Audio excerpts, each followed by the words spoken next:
Hello दोस्त, बात करने वाले हैं सब्जेक्ट हमारा क्या है? साइंस, हिंदी में कहते हैं विज्ञान, क्लास 9th, जो हमारा लेसन नंबर 1। यहाँ देखेंगे हमारे आसपास के पदार्थ। आज हम क्या है पढ़ने वाले हैं, हमारी हेडिंग क्या है पढ़ने की, यहाँ पर देखेंगे पदार्थ की अवस्थाएं। क्या पढ़ने वाले हैं? पदार्थ की अवस्थाएं। यहाँ पे देखेंगे, पहले हम इसको जानेंगे क्या है। हमारे चारों ओर पाए जाने वाले पदार्थ कुल 3 भागों में बांटा गया है। कौन कौन? पहला ठोस अवस्था, दूसरा द्रव अवस्था, तीसरा गैस। ऐसे भी बोल सकते हैं, ठोस, द्रव, गैस। अब ऐसे भी बोल सकते हैं। यहाँ पर देखते हैं, अब इसकी परिभाषा पहले हम बताते हैं। पदार्थ की अवस्थाएं की हमारे चारों ओर क्या लिखेंगे यहाँ पर? हमारे चारों ओर, हमारे चारों ओर पाए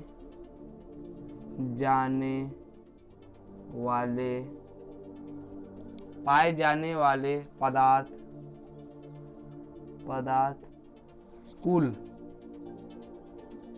कुल 3 भागों में बांटा गया है। क्या है?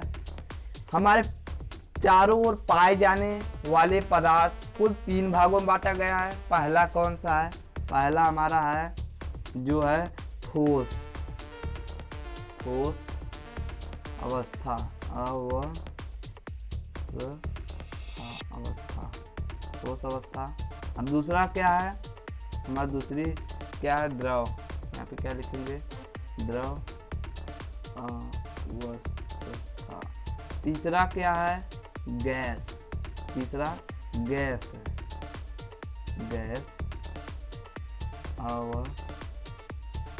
गैस अवस्था। इसकी हम आज खाली एक की परिभाषा बताएंगे, जो हमारा ठोस है, जो हमारा ठोस की परिभाषा बताने वाले हैं आज। देखते रहिएगा। यहाँ पर ठोस अवस्था, पहले हम आएंगे क्या? ठोस अवस्था की हेडिंग यहाँ पर लिखेंगे क्या? ठोस अवस्था ठोस अवस्था की हेडिंग, ये आपकी हेडिंग है। ठोस अवस्था की हेडिंग हो गई। अब हम इसके परिभाषा को यहाँ पर बताने वाले हैं। देखिए, द्रव की वह अवस्था जिसकी आकार एवं आयतन दोनों निश्चित होता है उसे ठोस अवस्था कहते हैं, या उसे ठोस कहते हैं। यहाँ पर देखेंगे, अब यहाँ पर देखेंगे, जैसे एग्जाम्पल में ले लीजिए। ठोस में कौन कौन आता है? पत्थर, ईंट, लकड़ी, ऐसे बहुत आते हैं ठोस में। देखते रहिएगा दोस्त, बहुत सरल विधि है। यहाँ पर आज की परिभाषा, ये परिभाषा हम बताने जा रहे हैं। यहाँ पर ठोस अवस्था की परिभाषा। अब क्या है? द्रव। क्या है? द्रव। यहाँ पर क्या लिखेंगे?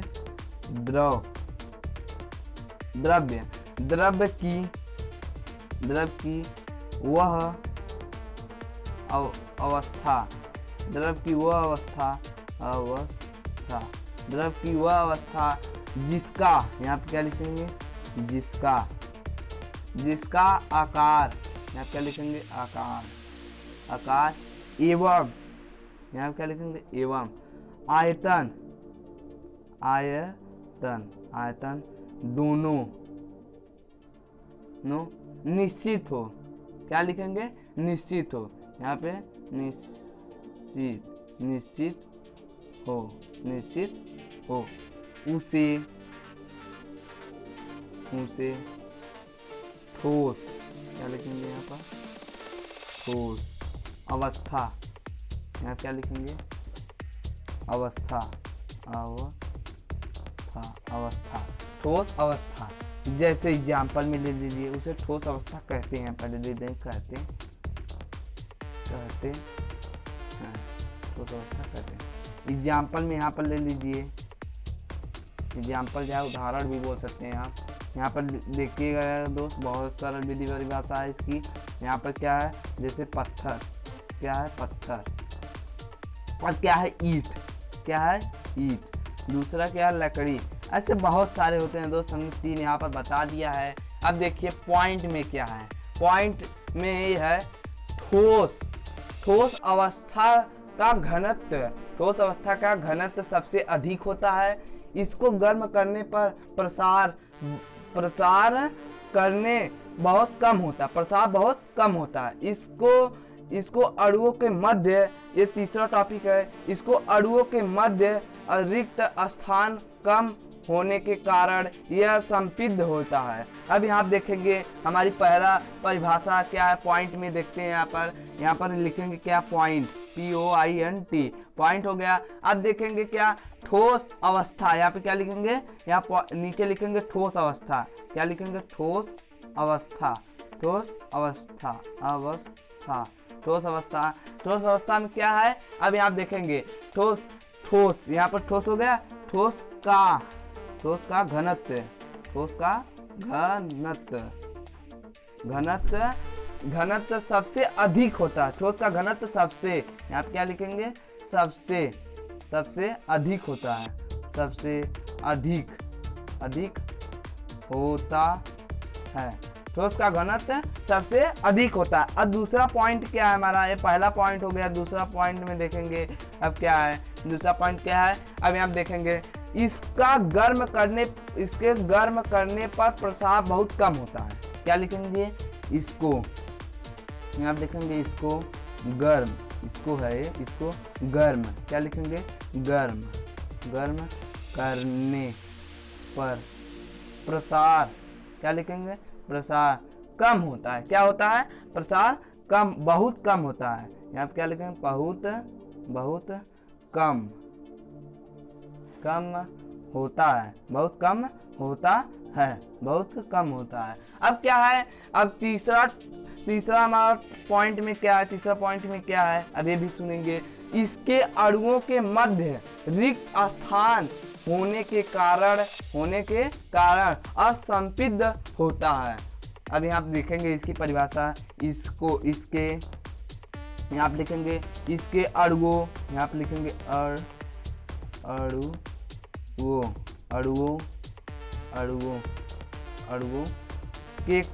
अणुओं के मध्य रिक्त, यहाँ पे क्या लिखेंगे, रिक्त स्थान, यहाँ पे क्या लिखेंगे, स्थान काम, यहाँ पे लिखेंगे काम होने, यहाँ पे लिखेंगे काम होने के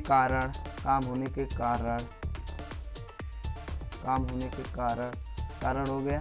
अब क्या लिखेंगे, अब यहाँ देखेंगे यह संपिद्ध होता है। क्या लिखेंगे, यह संपिद्ध होता है। क्या लिखेंगे, यह असंपिद्ध होता है। क्या लिखेंगे, असंपिद्ध, संपिद्ध होता है, असंपिद्ध होता है। आई होप आप समझ गए होंगे। इसके हमने 2 परिभाषा बताई है, इसकी हमने एक परिभाषा बताई है। कौन, पहला ठोस बता दिया है। अब हमें दो परिभाषा और बतानी है। कौन, द्रव और गैस। हमने एक परिभाषा बताई है। यहाँ पर पहला कौन, ठोस और ठोस अवस्था, एक परिभाषा ये हो गई, हमने ये बता दिया है दोस्त। ये वाला ठोस अवस्था हमने बता दिया है। हमने क्या बताना है, द्रव अवस्था और गैस अवस्था बतानी है। ये हमने आपको समझा दिया है एकदम। यहाँ पर देखिएगा दोस्त, बहुत सारा विधि परिभाषा है, बहुत छोटा सा भी है। इतना तो खाली एक बेरी रटेंगे, की जरूरत नहीं, खाली भी देखेंगे तो याद हो जाएगा दोस्त। बहुत सारा विधि है। आई होप आप समझ गए होंगे। Thank for watching. तब तक के लिए जय हिंद, वंदे मातरम।